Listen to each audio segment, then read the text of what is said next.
Yeah, hi Phil, it's Mark at FMAV. Okay, here's CD number 3, Mecca number 3. Okay, so basically I've given this one a good strip down. I've checked the micro switch for you. I've cleaned both the cogs and got rid of a load of gunk in there. It was very, very crappy in there, so I've done that. And obviously I've put a new laser in. I've checked your main board as well. Just in case there is any bad dry joints on there, but it looks all good. So yeah, it's basically had a service on the part. I've checked the motor as well to make sure it spins nice and freely, as they should do. As they get older, they tend to seize a bit. So I've done that for you. So now I'm going to hit the play button. Let's get some music going out of this.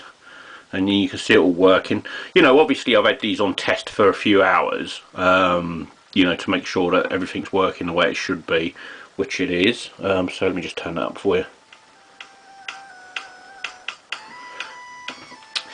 Yeah, the only reason I use this CD over and over again, 2 reasons. It's scratched to hell, which is ideal for testing things like this, and it's not copyrighted, so YouTube won't bar it. So people can actually listen to what I'm saying and the music in the background. So yeah. So I hope you're happy with that one, Phil. That's number 3. Thank you very much.